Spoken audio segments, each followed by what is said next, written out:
As always, Ted, kick us off. Who do you have as your winner of the weekend? University of Central Florida. Mm. They Whoa. played a beautiful football game in ugly weather, wearing beautiful uniforms. I like the baby blue. Hold on. It's Hold on. You are always saying, when I turn the TV on, I want to be able to know who it is when I see the jerseys. You didn't know that was UCF. This goes completely against what you always say. okay, but you're missing the key point of when I say that. Okay. Whenever you have one of the most recognizable brands in all of sports, Gotcha. your traditional teams, okay? UCF is not that, Gotcha. okay? Fair. Fair.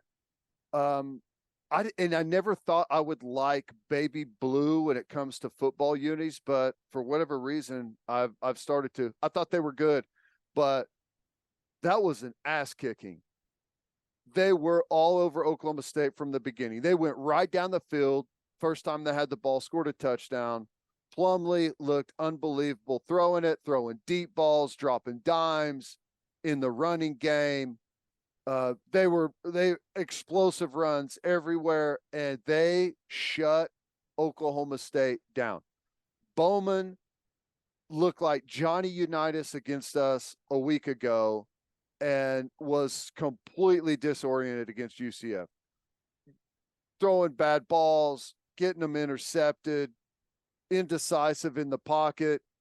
The run game for Oklahoma State was going nowhere. Ollie Gordon fumbling, getting blown up. Uh, it was crazy. I cannot believe that is the same team that I watched a week ago play us. College football, man. I know. It's wild. It's what makes it the best sport in the world, and it's also what makes it so infuriating. How just think about how Oklahoma State fans felt a week ago and how they feel now. How confusing is that? And similar, the same conversation for OU fans with the offense. Yep. How you felt about OU's offense a week ago and now how you feel about it now. It's confusing. And I'd heard Mike Gundy talk about them having to bounce back emotionally from how draining Bedlam was. I say what you want. They got their ass kicked up and down the football field. That's just how it goes sometimes in college football. But yes, that was shocking Mm-hmm. to not be able to run the ball at all against the worst rush defense in the Big 12 was, I mean, just really disappointing. I don't know what else to say. Yeah. I think the elements, obviously being on the road, uh, the downpour of rain. Yeah, but they fell in the big hole before the Yeah. downpour started. No, that's true. That's true. Yeah, right. It was 14-0 before, like, UCF right down the field touchdown. I think 3 and out at them, right down the field touchdown. It's 14-0 before even knew what happened. And it just continued to build from that point. But Touchdown, the Ollie Gordon fumble, fumble. then touchdown, then Bowman throws the interception, field goal, 17-0, like that in the blink of Yep. an eye. Yep. Um, also, Plumlee looks healthier, and the way he was moving around, the best I've seen him in since like the season started. So I think that helped UCF out. Their two running backs had, looked really good out there. So that was wild. Congrats to UCF for playing a hell of a football game. They were all over them.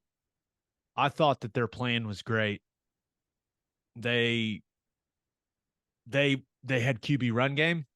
They ran some wildcat stuff. They ran stuff that got them an extra hat in the blocking scheme against that aggressive run fitting from Oklahoma State safeties. They ran RPO stuff where John Rice Plumlee was reading Kendall Daniels. If he was coming up on the run fake, he was throwing it in behind him. And then they threw goal balls on their corners Mm-hmm. to Hudson and Baker. Those guys made plays. I thought they attacked all of the weaknesses that I saw on tape from Oklahoma State. Mhm. I thought it was especially early. I thought they did a tremendous job of exposing the biggest flaws of that defense. Yeah, they did. And they hit it out of the park on those plays. Like whenever they gave them opportunities, Plumlee made beautiful throws down the field. I mean, some of them were dimes. I mean, couldn't have placed it better. Just an all around great football game by UCF. Impressive. 45-3. Ouch. Man, who do you have as your loser of the weekend? Texas A&M. Mm. Now, maybe in the long run, this is the best move, but I can't call anyone that's paying somebody 75 plus $1 million to go away a winner, right? Oh my God. Just unbelievable how this whole thing is unfolded with Jimbo. It was a horrible contract from the beginning. And I it's just I don't even know. Now here's the thing.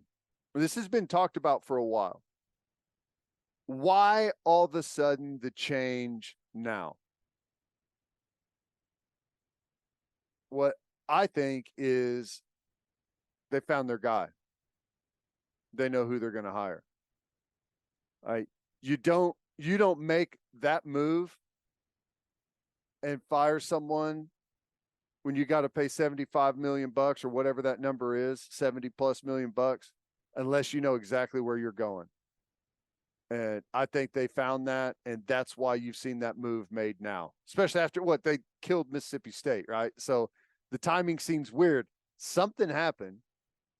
They came up with the cash, and in my opinion, they know who they're hiring. Who do you think it is? Lincoln Riley. Really? I do you think it would not shock me? It would be kind of funny though I to know. flee the SEC only to end up back there. I I think the timing's interesting. You know, last night USC's season officially fell apart. Um, I think Lincoln Riley is. I think he found that the recruiting situation at USC is far more difficult than he imagined it was going to be. Um, I think that he went to a place where they had needed a total rebuild, and he got the best quarterback to go there, and it helped them. It made them look way better than they are. So what does he really need? Really, that's opposite of what he needs. He needs to go somewhere that has everything but a quarterback, right? And that is a place like Texas A&M, where you're loaded at talent, top to bottom, offense, defense. You just need a game changer at quarterback. And Lincoln Riley finding a game changer at quarterback tomorrow. It's That's what I think is interesting. Lincoln I have Riley. not seen Lincoln Riley's name out there. You know who I would go after? Who? Dan Lanning. Getting back in the SEC. Get him back in Done the a good SEC. job. He's killing it at Oregon, but when you think about the future of Oregon being in the Big Ten, it feels strange, right? And I Lanning, yeah. he just seems like a guy that wants to be in the fight there in the SEC. And Texas A&M, when you think about what makes Oregon Oregon, the NIL stuff, Nike, like all of that, A&M has the resources to do everything that Oregon's been doing. Now, maybe not the Phil Knight Nike part of things, but A&M is they're still Adidas, aren't they? Like they're a massive school for Adidas. Like they're one of the focuses of that brand. And I don't know, he just feels like Well, a guy that should be in the SEC. And I've been really, really impressed with what he's done at Oregon so far. I have too. My only counter to that would be, I think that's going to be a hard sell to the money bags whenever they want offense. You know what? Yeah, but Georgia, the teams that are destroying A&M are built by defensive guys. No, that's true. That's true. I mean that's And what they've they seen in just the. had their offensive guy in Jimbo, and how'd that go? No, that's true. I don't know. We'll see. I said on my radio show a long time ago, Lincoln Riley is going to go to Texas A&M, but I I think that's a long shot. But to me, it's the thing that makes sense. Like, why now? They something has happened to where like Oregon has a chance to go win a national championship. You didn't strike a deal all of a sudden with Dan Lanning. Lance Leipold? He's not. Is he? I don't know, man. Is he flashy enough to? No, I don't think. I don't know. Chris Kleiman? No, I don't. They're not splashy enough, right? I don't think they're splashy enough, and I don't think they want that type. I mean, money talks, obviously, but that is counter to like the way that they, especially Kleiman, the way that he would want to run a program. Like I don't know that that's a very that seems like a bad fit, and I don't know who else it would be. It's someone else who they would have to. They know who they're hiring, in my opinion, right? I've seen this. I've seen this a couple different places, and I do not think it's going to happen, but it would be awesome. Former Texas A&M tight end. There's your hint. Dan Campbell. Yeah. Steal him from the Lions, pay him $15 million a year. Yeah, but see, that's a timing thing. Like I know. I don't think it would happen. I don't think Campbell wants to deal with all the stuff that you have to deal with in college football. I don't think he wants to deal with that at all. Just being around him when I was around him. But that'd be a hell of a hire. You talk about a hire that would be so awesome for us. Yep. Right, with us going to the SEC, if Campbell was in the mix doing his whole thing at A&M. It'd be hard because it's fun to dislike A&M, and I wouldn't be able to dislike him anymore with Campbell there. Yeah, no, I don't think it's going to happen, and I certainly don't want it to happen because I love Dan Campbell. But I'm with you. I think you only make that move if you know you've got your guy. Urban Meyer? Maybe. We'll see. We should know pretty soon. The rumors should start flowing pretty quickly. No doubt. All right, let's get to my winner and loser.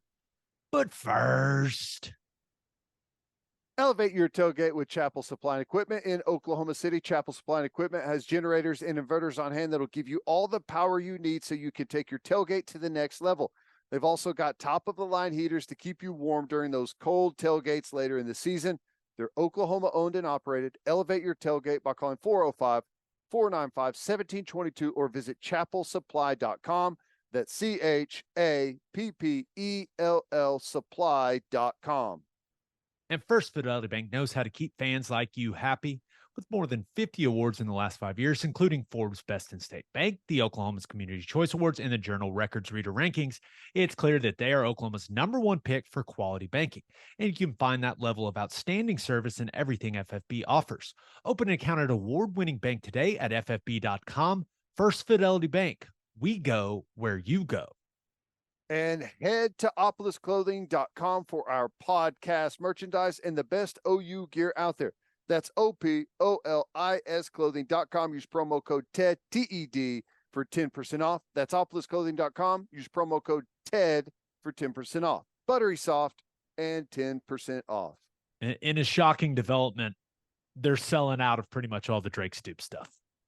I imagine they are. If there's still some, go grab them, people. They ain't lasting much longer. I can guarantee you that. My winner of the weekend, the Washington Huskies. Hard-fought win over a solid Utah team that played them well. And Washington is 10-0. Just a tremendous job.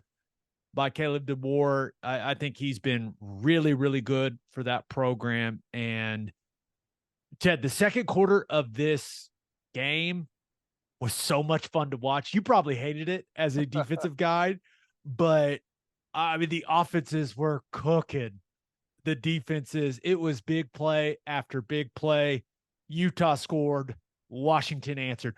Utah answered back, Washington answered back, Utah answered back again. That second quarter was wildly entertaining. And we'll talk about Michael Penix and that wide receiver group.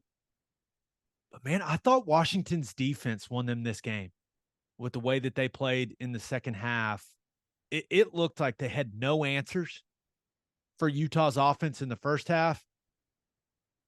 And then they adjust and they pitch a second half shutout. Yeah. I was really impressed with the way that they came out of the locker room, the way they played defensively in that second half. Yeah. Too much to overcome for Utah at quarterback, right? With Penix and not having their guy in Rising. It's just, they just couldn't compete. They couldn't make the throws. They couldn't get the stuff going that they really needed to. Too much to overcome. But hats off to Utah for going in there in a tough environment against a really good football team and having a chance late. The way things unfolded was a little weird. They had an opportunity late to go down and try and tie the football game, but couldn't get it done. Hats off to Washington. That's a good football team. Here's the thing, though. I think that they're undefeated. I feel like Washington is quite the level below Michigan, Georgia, Alabama. Do you agree? No doubt. Yeah. No doubt. They don't have the guys at the line of scrimmage to hold up against those teams. Penix is great. Dunze, Polk, like that. The guys that they have at the wide receiver spot are really, really good. But they won't be able to hold up at the point of attack. Yeah. I want to watch it. What happens. Yeah. You never know what happens in a 1-game situation, right? You never know.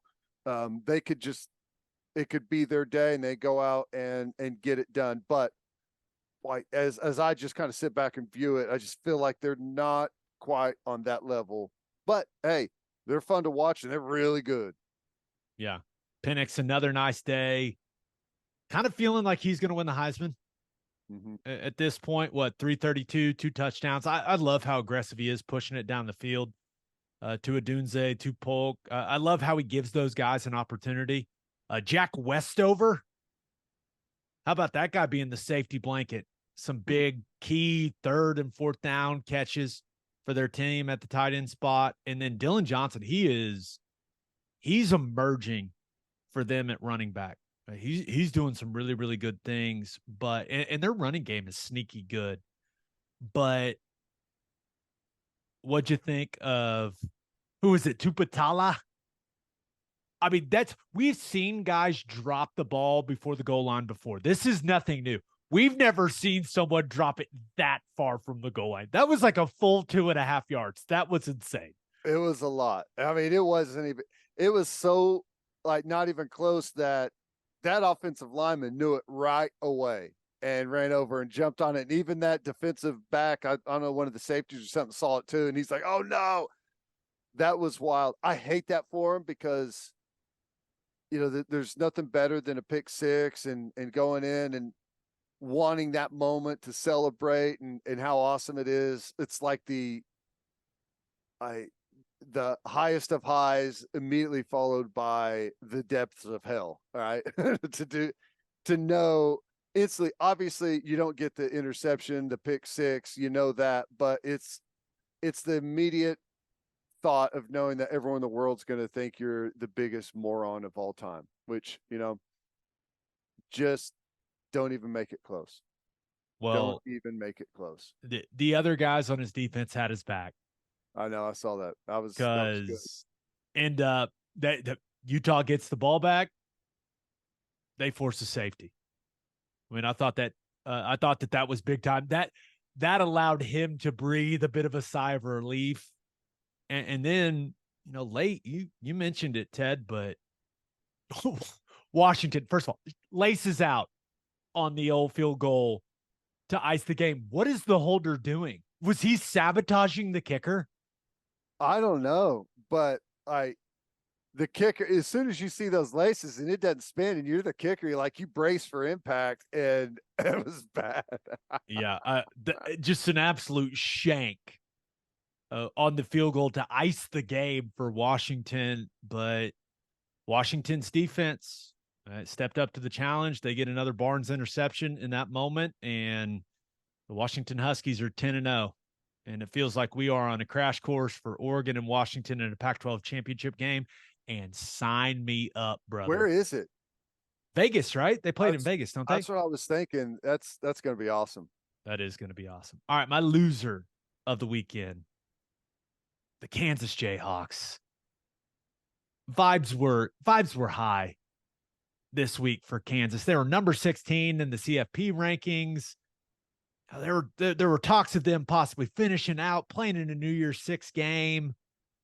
Leipold asked Brian Haney, the voice of the Jayhawks, to ask him about the Michigan State job during his coach's show so he could publicly shut it down. Fans were feeling great about it. Like, we've got our guy. He wants to be here for the rest of his career. And then they go out there and lose to Texas Tech. 16-13. And credit to Joey McGuire and Texas Tech. They came out hot.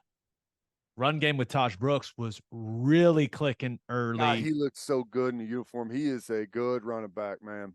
A lot of quad on that guy. Yeah. A lot of quad. But, Tech's offense was clicking early. Kansas couldn't find it offensively, found themselves in a 10-0 hole. And then Jason Bean goes down late in the first quarter. Now he came back. He tried to play, but couldn't. And I actually thought Cole Ballard did a solid job coming in for them, but there's so much stuff that they do that is based on having a running threat at the quarterback position. And that's just really not what Ballard does. And the guy's a true freshman. Yeah. I mean, I don't care if your dad's the GM of the Colts. Like, you're still the true freshman. They like you. They think he's going to be really good. He is going to be really good. Yeah, but that's a big ask as the third team quarterback. Let's remember, everyone, he's the third team quarterback, not the second team. And Jalen Daniels just standing over there on the sideline. Chilling. That's still so weird. But credit to Kansas for continuing to battle, right? Texas Tech's offense, they did not create separation when their defense was getting stops. And it was weird. Tech had dominated the game, and it was 13-0 to start the fourth quarter. And then we got a wildly entertaining fourth quarter between these two teams. Devin Neal rips off the big 60-yarder to make it 13-7. And I was sitting there going, Tech has controlled this whole football game. It's 13-7. What is happening? And they just couldn't find it late offensively. But Kansas, and they're going to look back on it, and it's going to make them sick, had to settle for 2 field goals on long, really good drives that they were able to put together, but they could not execute well enough inside the 10-yard line. And then Joey McGuire deserves credit. Called the timeout after Kansas' second down play with 38 seconds to go on the clock. Was thinking, hey, they're probably going to have to throw it here on 3rd and goal. I guess, I don't know. I guess you could have handled that differently if you were Lance Leipold, but it was an aggressive timeout. Let's save a little time. Let's give our offense a chance if we can force the field goal. That's exactly what they did. They go right down the field. Jaron Bradley makes an awesome play on the ball in the air, and they kick a chip shot to win the football game. Crazy. Man, there's been some awesome finishes to these Big 12 games this year, hadn't there? Just been incredible stuff. I've got a little stat for you. You remember last weekend? So you include the Thursday nighter between Tech and TCU. BYU is a 1-score game, right? 6 1-score games, right? Six games decided by a single possession or by 1 score or less. That is the most. And shout out to Ian Fitzsimmons for getting ESPN stats and info on this for me. That is the most in conference play in the last 20 years in college football. Wow. Wow. That's crazy. It makes sense though. I mean, the differential, a lot of those were like 1 point wins too, 1 or 2 point wins. That's awesome. It's been a Yeah. competitive season, man, and that's the way you like it, where every week you could win it or lose it, and it's been fun. Sooners still in it. Texas, man, Texas almost had that game controlled and almost gave it away. That what they had, they converted what was it, like a third 10 or 12? 3rd and 12. Throw Yours up a just throws prayer. it up. Adonai Mitchell goes and makes a play. Great play. And that corner from TCU just got straight cooked on Yeah. that play. Yep. But Texas just surviving right now. and Iowa State absolutely put it on BYU and Provo. And now Texas has to go to Ames. Sooners still need Texas to lose, but that's the easiest, cleanest way for Oklahoma. And it sounds like I hate it, man, because he's been so good, but it sounds like Jonathan Brooks tore his ACL. Oh no. Yeah, I that's what didn't see that. When was that? yeah, late in that one. He went down. They had to go to Baxter. And yeah, there's several guys that I know that cover Texas that are saying the initial concern is that he blew his knee out. Well, that sucks. It does suck because he was about to go. I don't know when he would have gotten drafted, but he definitely was going to come out and he's gonna be one of the first running backs off the board. I hate that Yep. for him. Yep. That's brutal. That's brutal.